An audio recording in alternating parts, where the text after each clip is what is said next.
Assalamualaikum, halo semua.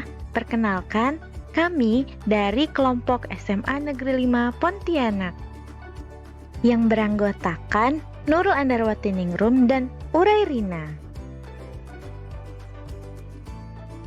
Adapun overview alur presentasi kelompok, bab 1, hambatan selama PPL, bab 2, analisis permasalahan berdasarkan kajian teori, bab 3, output produk yang disajikan, bab 4, kesimpulan. Bab 1, hambatan selama PPL.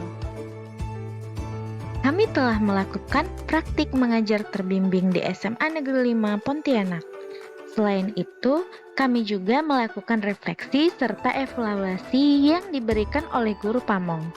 Adapun permasalahan yang kelompok kami hadapi ketika praktik mengajar di kelas 10 IPA 1 yaitu mengenai motivasi atau minat belajar pada peserta didik dan perkembangan kognitif peserta didik.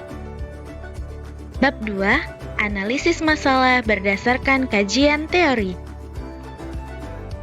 Analisa permasalahan, rendahnya motivasi dan minat pembelajaran peserta didik dan perkembangan kognitif pada peserta didik.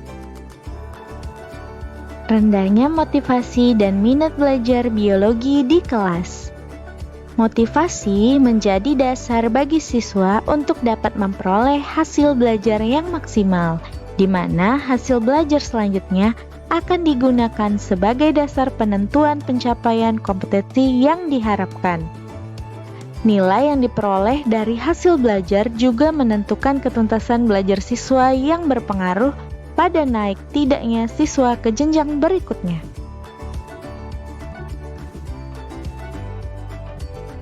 Perkembangan kognitif peserta didik. Jean Piaget dalam Darmadi memiliki pandangan bahwa perkembangan kognitif ialah suatu proses genetik, di mana manusia mengalami tahapan perkembangan kognitif sesuai dengan tingkatan usianya. Seorang yang di jenjang usia anak-anak akan memiliki cara-cara berpikir yang berbeda dengan orang-orang di usia dewasa. Karena semakin tinggi usia, maka akan semakin baik dan kompleks pula pemikiran manusia. Menurut Piaget, tahap demi tahap perkembangan kognitif merupakan perbaikan dalam perkembangan dari tahap yang sebelumnya.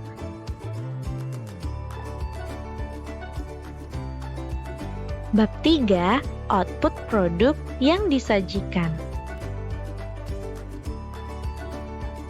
Adapun output produk yang disajikan yang pertama media PPT, RPP, dan penilaian.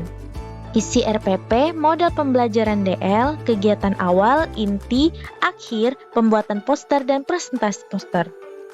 Isi penilaian, penilaian sikap, dan penilaian hasil presentasi.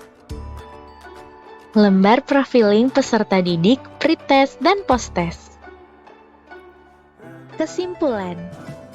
Hasil analisis profiling peserta didik diperoleh bahwa dalam proses pembelajaran peserta didik masih terdapat kelemahan terutama pada aspek perkembangan kognitif dan motivasi belajar peserta didik. Output yang dibuat peneliti berdasarkan hasil observasi di kelas 10 IPA 1 di SMA Negeri 5 Pontianak, yaitu membuat perangkat pembelajaran berupa RPP, media pembelajaran, LKPD poster, handout materi, dan penilaian. RPP yang dibuat menggunakan model pembelajaran DL atau Discovery Learning dengan pendekatan saintifik serta metode pembelajaran diskusi, tanya jawab, dan presentasi. Media pembelajaran yang digunakan PowerPoint, laptop, dan LKPD poster. Penilaian yang digunakan adalah penilaian sikap, pengetahuan, dan keterampilan. Terima kasih.